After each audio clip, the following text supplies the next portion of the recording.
Então Pedro, aproximando-se dele, disse: Senhor, até quantas vezes pecará meu irmão contra mim e eu lhe perdoarei? Até 7 vezes. Jesus lhe disse: Não te digo até 7, mas até 70 vezes 7. Amém? Amém. Pode sentar.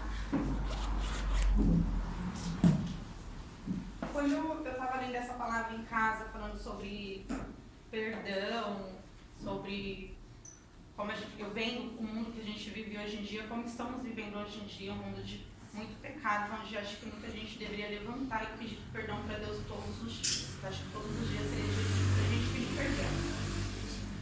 Só que eu fiquei pensando comigo mesmo, eu falei, por que Pedro pergunta para Deus que a gente deve perdoar o nosso irmão e não o nosso inimigo?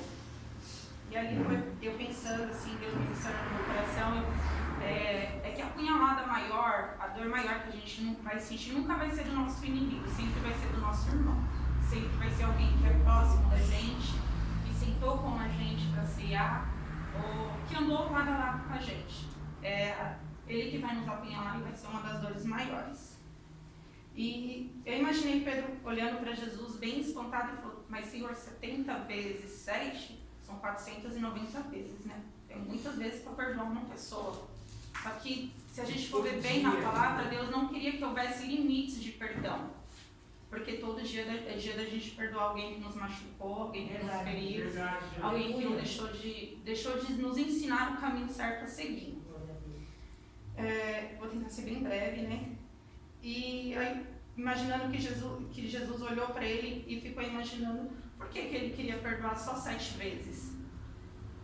Né? Sendo que ele pode perdoar todos os dias, ele pode ter um coração agradável e perdoar todos os dias. Eu imaginei que é como se ele estivesse julgando o irmão dele. Só que quando a gente julga alguém, a gente está se julgando. Porque se eu olhar no espelho, eu posso me julgar. Um dedo que eu estou apontando no espelho para mim são 3 de volta, então são 4 dedos apontados para mim mesma me julgando. Então cada julgamento que a gente faz contra a vida de alguém, sem saber o que ela passou, pelo motivo que ela nos tratou daquela maneira, é uma maneira que a gente também pode não saber o que a gente passa no dia a dia. Eu vou contar aqui, né, de um testemunho meu que, quando eu falo que é difícil a gente perdoar, porque teve um perdão na minha vida que foi muito difícil para mim perdoar, que foi o meu pai. Fiquei muitos anos sem falar com meu pai. E ele passava na minha casa, a gente morava no mesmo quintal, eu, minha mãe e meu irmão, e ele passava na minha casa todos os dias, umas 5, 5 e meia da manhã, para pegar meu irmão para trabalhar.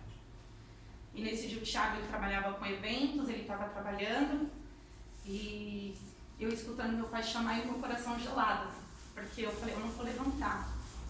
E meu pai chamando meu irmão, ali de madrugada, e ele chamando, e ali eu já estava indo para a igreja, e aí eu comecei a falar assim, por que meu coração está tão gelado assim? Se não fosse ele, eu já não estaria aqui. Por que eu vou julgar tanto o meu pai, se no meu encontro com o Senhor me julgar, ou os meus filhos me julgarem as minhas atitudes? Se meu pai não foi um bom pai, talvez eu também não tenha sido uma boa filha.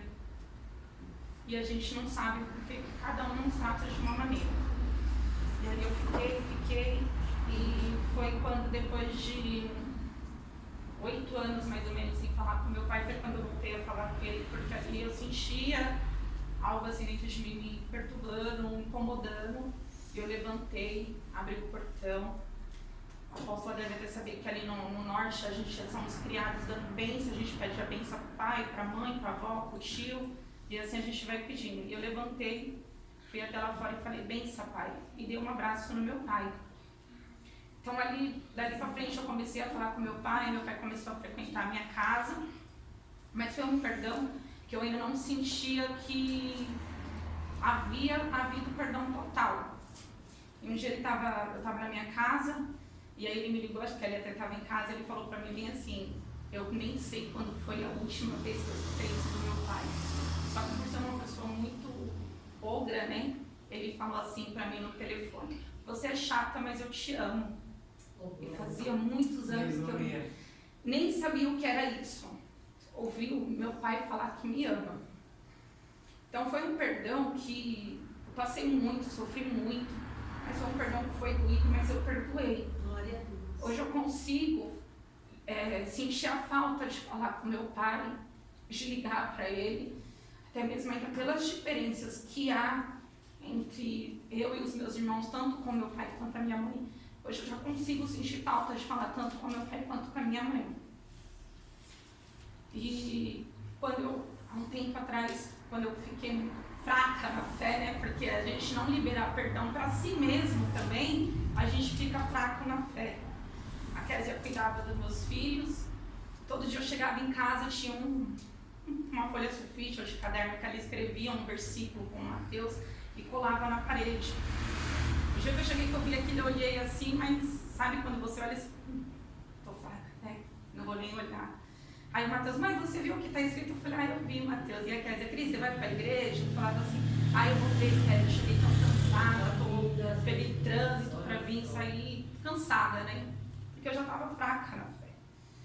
E um dia, quando começou essa quarentena, eu estava em casa e eu senti um incômodo muito grande dentro de mim.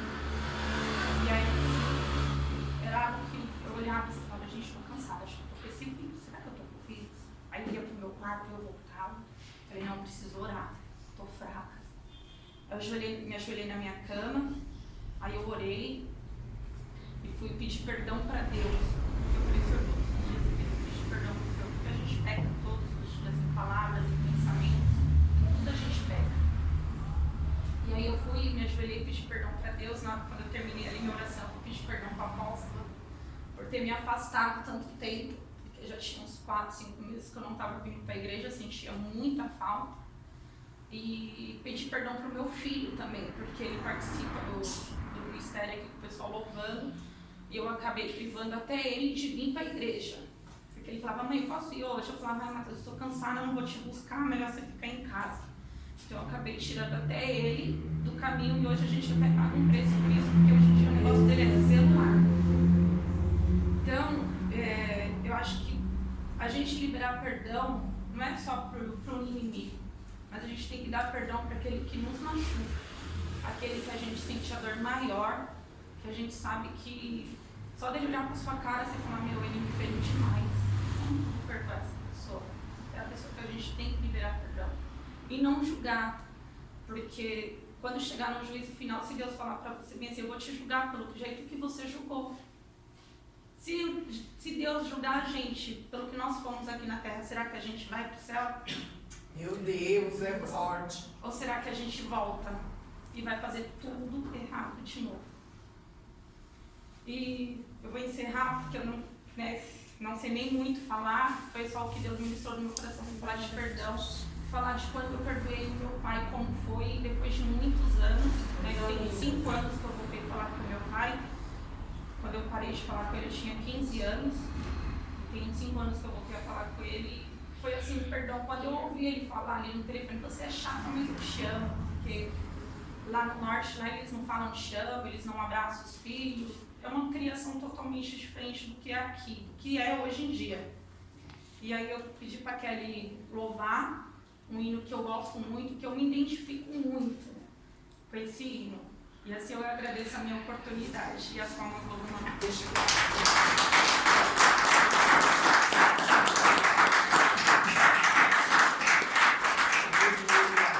Aleluia, Jesus. Aleluia, Jesus. Glória a Deus. Glória ao meu Deus. Glória a Deus, coisa linda. Espírito Santo, aleluia.